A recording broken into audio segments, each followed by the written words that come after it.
Hi guys, it's Mary McIntyre. Welcome back to my channel.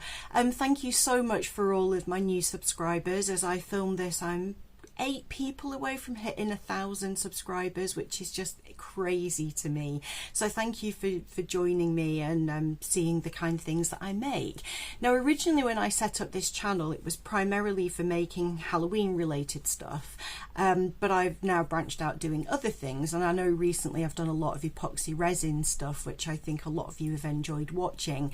But I don't just do resin, I do fluid acrylics, I make jewellery, I do hand painted dragon eyes. There's a whole world of things that I do, and one of the other things that I love to make are pieces of jewellery made from recycled guitar strings.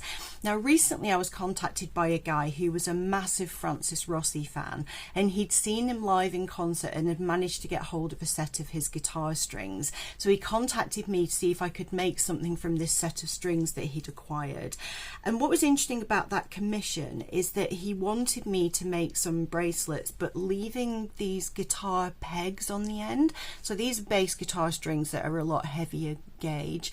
These pegs I normally cut off and use them as beads, but he wanted them left on, and I really loved how they turned out. I'll pop them on screen here so you can see what I made for him, and he was really over the moon with them, and he very kindly let me keep an offcut of the string to make a pendant, which I'll show here as well.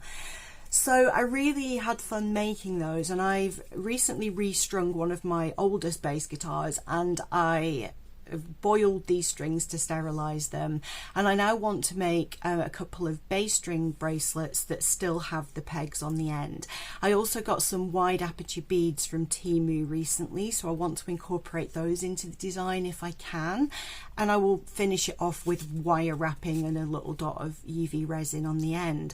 So I'm really looking forward to making these with the pegs on, because it's just not something I'd thought of doing before, and I really liked the final result. So yeah, I hope you enjoy seeing how I make these, and yeah, let's get started. Hi guys, it's a couple of days since I filmed the introduction, and I've now gone over 1,000 subscribers, so thank you so much for that. I really appreciate all the views and the comments and all that stuff. YouTube is not a business for me, it's just somewhere to enjoy my hobbies, so I'm really happy that you're enjoying watching me make things. So as I said in the intro, I'm going to play with the bass strings first. The first thing I'm going to do is cut off this curly part, because I can't do anything with that. That's where it's been wrapped around the tuning pegs on the bass, and I can't do anything with that. And all that happens is that stuff gets in the way when you're trying to work with the strings. Right, so the plan is to use, I'm going to try to use some of these wide aperture beads that I got from Temu. Wide aperture is great for bass strings because you can kind of use the really thick strings and kind of get that through a bead, and I just think the beads finish them off nicely and help the wire wrap to stay put better. So I'm going to unravel these strings first. They are very long strings, so I want to try the heaviest gauge one first. Do I? No, I'm going to go with that one actually, because it's got the blue peg on it. So I'll put the others over here out of the way. So as I said in the introduction, I want to have a go at making a kind of bangle, I guess it is, because it doesn't have a fastener, so I think that means officially it's a bangle. I'm going to leave the tuning pegs on, and I really like this blue one, and these wide aperture beads that I got from Temu, this one is blue. They're made from resin, I believe. Each one is very slightly different, so I really like those, and I'm gonna pop that on to the string first. So if you've seen me make these before, you'll remember that I tend to have a bead at the end, and then I put the string through that to form a loop. Then if the bead is wide enough, I can come back round and do that again. So pull that through. So we've got the bead back over near the end of the peg, so just check the size. That's probably a little bit smaller, that would be good. And then I'm going to try to kind of thread this through to make it wrap around the first layer, so it gives you a sort of twisted bangle. Now you can do many layers of this if you have wide aperture bead. The limiting factor is really how wide you can get the bead. So with the really heavy duty bass strings, you can't normally do more than 2 layers just because of the aperture of the bead. Now I do have some that will take a couple of layers. I've got some really wide aperture beads, but these ones that are similar to a Pandora charm, I guess, this is not the heaviest bass string. This is the second heaviest, this is the A string, so I can probably do 2 layers. And with the bass stuff, it doesn't always sit perfectly, just purely because the strings do not want to be manipulated in the way that you're manipulating them. So this would be beautiful if I could do a 3rd layer, but I just don't think I can get the string through again, so we'll stick to 2 layers. So you need to leave a good amount of kind of overlap here so that when we wire wrap you can still see that peg, because that's the whole point of making this design, is that we can see the string peg. And the peg is blue, which is why I've chosen this blue bead. So just check the size again. That's pretty good for a large female hand, small male hand. And although it's a bit kind of loose here, once you wire wrap, that will be good. So to wire wrap this, there are some kind of pink and yellow colours on the bead, but because there's colour there, I could wrap in blue, but it's the 3rd shade of blue that's very slightly different, and I honestly think it'll look better either with black or silver. Going with silver, I think silver's going to be better for that. Then it's not too busy with the different colours. Of course you can do this in whatever colour you want to wire wrap. So this is just a bunch of wire that I got from Hobbycraft. I've got absolutely no idea what weight it is, but I like to pull off it's better to have too much of this and trim it than to wire wrap and then realise you haven't allowed enough. The bass strings are fat, so each kind of turn around you actually use a lot of this winding wire, the wrapping wire. So I've cut a length there that's about the length of my arm essentially, so it's pretty long. And what I do then is push that through the bottom, or wherever it will go through. This is obviously quite snug, so just push that through wherever you can get it to post through, and pull it through so that your wire is about halfway, so you've got your bead at the center point of the wire. So I'm going to push that along a little bit, leaving, basically assuming I'm going to wire wrap to about here.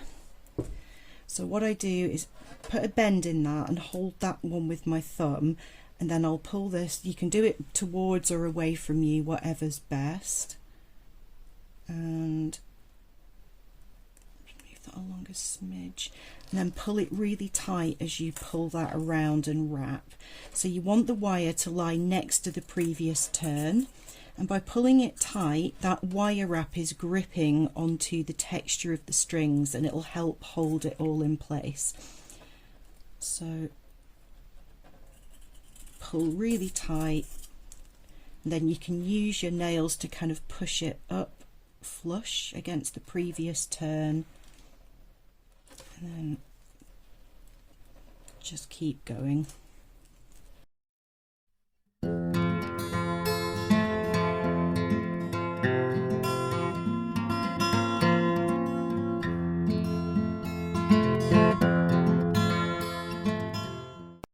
I'm going to do the same with this one, and I'm just going backwards this time. It really doesn't matter because you've put a kink in this winding wire.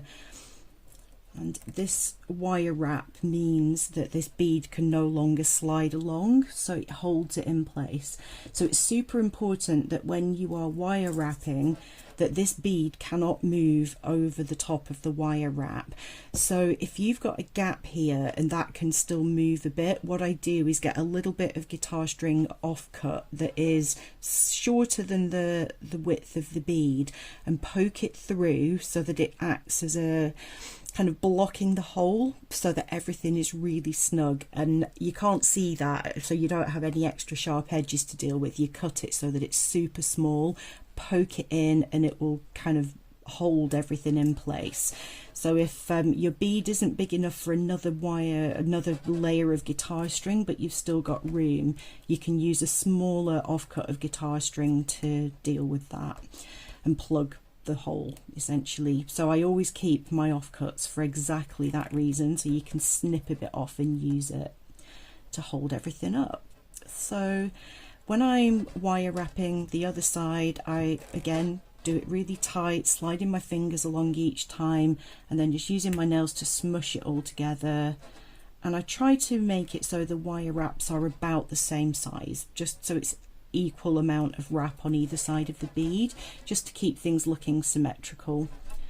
You don't have to, but I think it looks better. Now I haven't trimmed this string yet because I wanted to see how things were looking. So now that I'm at the point of almost running out of this wire, I need to trim this. And you want to trim that without affecting the bit that you've just wrapped. So you want to cut it fairly close because you don't have a lot of this wire left. So I'm going to get right in here, and this is going to be challenging because these snips don't like these huge strings. There we go. So I can still make another bracelet with that string. So that is going to be incredibly sharp. So the idea is that this wire wrap will cover that, but if any still protrudes, you can just put a blob of UV resin over it, and that will make sure that none of those sharp edges are going to touch your skin. So try to cut it so that those are either on the top or the sides, not the bit that's going to rub on your skin. You're going to cover it anyway, but it's just to make sure nobody injures themselves on these, because the ends of guitar strings are incredibly sharp. I do sterilize my strings before making things with them, but they are made usually of nickel. They are not a nice thing to stab yourself with. Speaking from experience, I've done it a couple of times and it's not great. So there, I've carried on the wire wrapping so that it's just gone beyond the end of the string.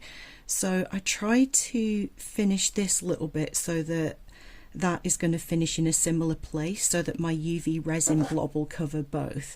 Again, you don't want the end of this to be on the bit that's going to touch the skin, but we want to make it so it's kind of level with the end of the string where we've trimmed it. So I snip that there,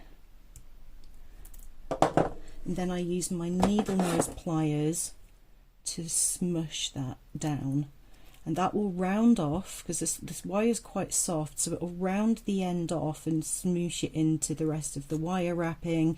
And you can actually run your finger over the wire wrap there and it doesn't feel sharp, but it will come undone if you catch it, which is why I finished them off with UV resin. So now that we've got the string end covered, we can just make sure that we wrap this so that it's got a similar length of wire wrap, while still being able to see the guitar peg. So this is quite a new concept for me. I'm used to chopping those off and using them in the design as a bead. So smush that one, and then I'm going to finish that there. So trim that off.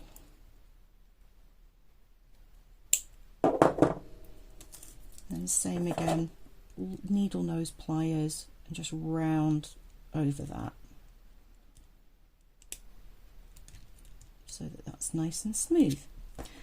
So there we have a guitar string, or bass guitar string bangle with the peg still intact, It could be worn as a bangle for a lady, or for a gentleman with slightly larger hands will still be able to get their hands in this. Now the great thing about these, although you can't unfasten them, so you need to be able to get your hand in, they are squishable. So if you've got kind of a wider hand like that, if you squash it down, you get an extra couple of centimeters, so you can kind of wiggle them onto your hand. So they are versatile from that point of view, but once made, you can't unfasten them and fasten them. So I'm going to put that one aside and work on another one, and then I'll do the UV resin blobs all together. So this is my E-string. These strings are so old, I have no idea what actual gauge it is. I tend to just buy bass guitar strings without even looking too much at what I'm getting.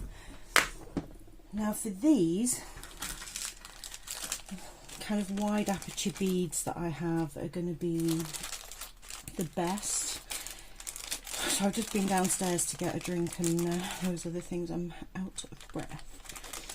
It's been an absolutely exhausting few days. We've been to Edinburgh for 2 days for my stepdaughter's graduation, so we've done a lot of driving, a lot of socialising, and a lot of food and a lot of coffee. So I am exhausted. So it's really nice to just sit and make some pretty things. So aperture wise, these are probably a mil or so bigger than the beads I got from Temu, but they're a little more kind of unisex, or a little more, not, I don't like using the terms masculine and feminine, because anyone can wear whatever the heck they want jewellery wise, but some people would consider that to be more masculine than maybe a bead that looks slightly floral. So just trying to make things that cater to all tastes really. And basically this is the widest aperture bead that I actually own, so it's kind of important for working with these massive strings. So feed that on like I did before, and you can see that it won't come off where the peg is, which is great. So for this one again, pull it round. I'm not sure how many layers I'll be able to do, probably only 2 again. But these are really big strings, but you know, these are so chunky that even 1 layer is actually nice just on its own. But if I do that, I'm trying to show you the angle here. If I do 1 layer, there is a ton of gap right there in the bead. So I will have to bulk it out with an offcut, because that will not stay. These strings do not want to be in a circle, they want to be straight. So that is going to fight the wire wrap. Probably this bit in here is going to be too big a gap, so I need to make this 2 layers minimum with this bead. If you wanted to make it 1 layer, there are other beads you can use that are a bit smaller. My smaller beads are not quite big enough for 2 layers even when you're using the E-string. So just go with what you have, and you can buy wide aperture beads from most hobby shop stores. I know they sell them in Hobbycraft here in the UK. Loads of bead shops online sell them as well. So again, because this is conventionally considered a more masculine design, I'm going to go for a bracelet that's a little bit bigger. So I use my hands as a guide, because I have quite wide hands for a lady, even though my fingers are not very long.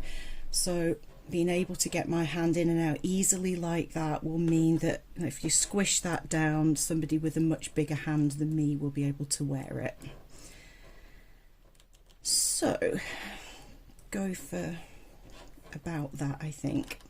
Commissions that I've had for male jewellery, basically they have a hand diameter that's smaller than mine, so basically that is going to fit most large male hands. So as before, hold that very firmly, because this really will fight you, and then you don't have to thread it through like this. You can just leave it as an open kind of 2-layered thing, but I prefer with the bass strings to actually twist them around each other like this. I think it just looks nicer. With the guitar strings that are much lower gauge, they look really nice like that, so you've got like a multi-layered bangle with beads on it and stuff, and I think they look beautiful. So you can see that That's a really nice chunky design. Easily get my hand through it. Again, to try to get it through this bead, I'm going to move the bead down a little bit because these strings do not want to fold in half to get through there. Put that through. You can see that depending on the angle, it grips in that bead and does not want to come through. That's good. That means the strings are gripping onto each other, and it'll mean your bracelet is more likely to stay intact and not kind of suddenly come apart and fall to pieces. Just push that through with the other hand. So again, you can kind of bend the bracelet and manipulate it a bit to get that through. Actually, no, I'm going to have to push that through there because it won't. That's it. You sometimes just have to slightly change the design, otherwise it won't grip. Now, because this bit gets narrower, if I push the bead all the way up to here, we're going to have quite a big gap, and I don't want that. So I'm going to keep that bead on the fatter part of the string. So this is a bit I normally cut off completely, but by the time we've wire wrapped it, you'll still see that end. So I reckon probably about there is good. Now this time I'm going to cut the string before wire wrapping, because trying to nip this without catching the other strings once I've wire wrapped is going to be a nightmare. So I'm expecting to leave the end here, so I'm going to cut that string probably about there. Then they'll be sort of equal sizes. So I'll try with the slightly bigger snips first, and then I've got the really big plier cutters if that doesn't work.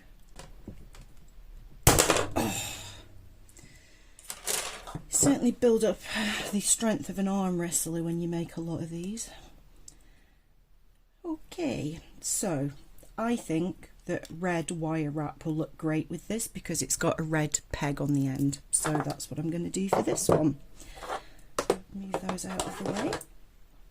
And it keeps it really simple. It would look great with silver as well, but I quite like the idea of complementing the red peg on the end. So again, pull off more than you think you need. You need way more than you think when you first do these. The number of these that I've had to abandon and start wire wrapping again because I didn't allow enough of the wrapping wire. Better to be safe and cut the excess off. I don't like wasting materials, but you waste more if you've wrapped it and then have to unwrap it because you cannot reuse the wire then. So it's better to over allow for that and then not have to redo it all. So that's about halfway.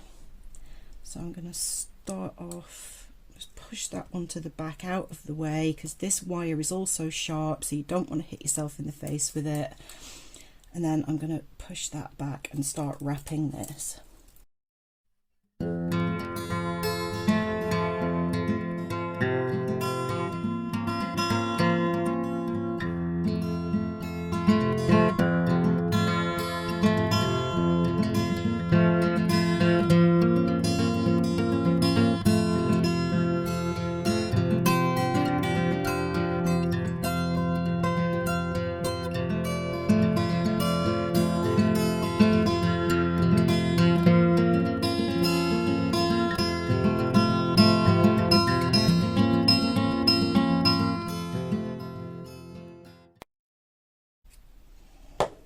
There we go. So that's two. So this heavier duty string one is slightly bigger than the first. So they look very different even though they're essentially just made from bass strings. Right, so I've got these two offcuts. This is the E string and this is the A string. The E string is so chunky that I can't even pass it through this wide aperture bead twice. So I'm going to work with the A string.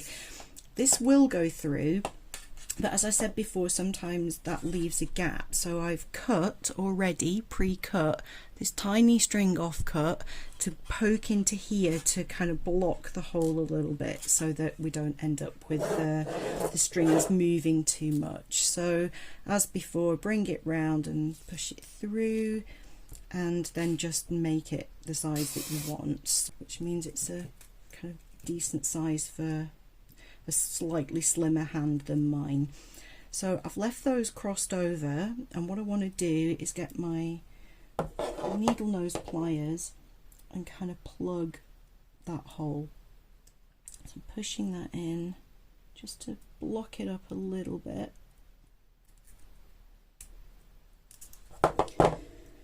Right, that was fiddly, but that's now plugged with 2 pieces, so it's a small bangle, but yeah, that should work.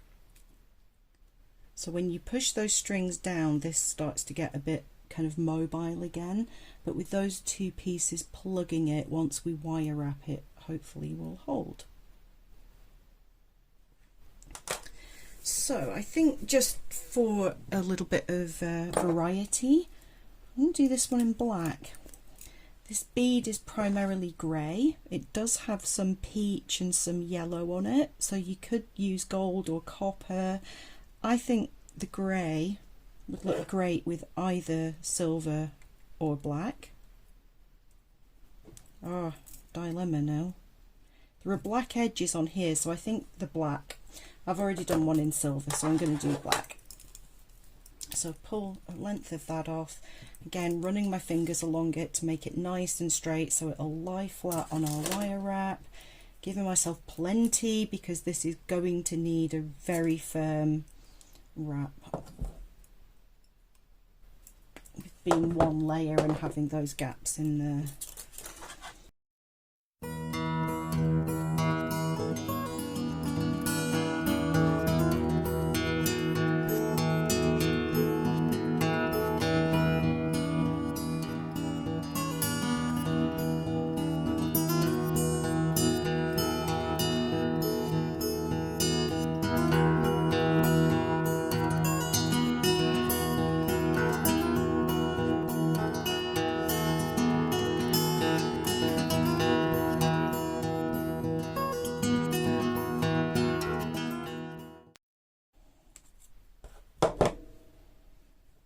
So there we've got a single layer A-string base bracelet, which fits me. It will almost certainly fit a small male hand as well, and any other hand that wants to wear it. So that's the 3 of them. So to finish these off, I was just using a little blob of UV resin, and on this one, where I'd plugged it with a bit of extra guitar string, the wire wrap hadn't fully covered that hole, so I just added some UV resin in there to seal that and make sure everything was secure, and then a tiny blob of UV resin on the end of the wire wrap and then under the lamp. I need to get one of those little handheld UV curing lights for this because it would be easier. So I did this on all of them. Everywhere that the wire wrap finished, I just put a little blob of UV resin and stuck it under the lamp to cure. And once I'd done that, I just kind of turned them over, did it again, eventually put all of them under for a last couple of bursts of a minute each. So altogether they probably had about 3 minutes under the lamp, way more than they needed, but better safe than sorry. I'm not wearing gloves, but I made sure that the resin did not touch my skin, and I was wearing my respirator. So I made a couple more off camera, so just give you a close look at these. I made that one on camera, so that's a bass string one. This is also a bass string one with the blue bead and the blue string peg. Both of those twisted 2 layer. This is a single layer one that I just made off camera with some rose and a star bead. So as I say, you can customize these in endless different ways using different beads. So that's the 3 bass string ones. Oh no, this is a bass string as well. So this is a lighter gauge bass string, and it was just a single layer again with that beautiful bead that I got from Temu. So these 2 are 3 layer bracelets. So that one's got blue and gold stars and beads on, all faceted, so they catch the light really beautifully. And this is the one that's got the string peg on the end and has all of these faceted beads, which also catch the light really beautifully. So they're all really pretty. I think these are so nice. I love making these, and it's great to make things out of something that would otherwise go in the bin. And music lovers, really awesome. Anybody that plays bass or guitar loves having these. People that are musicians love getting them as gifts, and they're just really pretty. So even if you have no interest in music, I think these ones with all the pretty beads on just look so gorgeous that you would never know that it was a guitar string, unless you leave the peg on the end, in which case you can tell, but I just think they're awesome. So I hope you enjoyed watching this. I know it's a bit of a break from resin and the stuff that you've all been enjoying watching me make recently, but I really love making these, and it's really nice to have something beautiful and not kind of use a load of not very sustainable materials to do it. So there you go. If you have any questions about how I make these, please ask in the comments below. I'll look forward to chatting to you there. Take care for now and have a lovely weekend. Bye for now.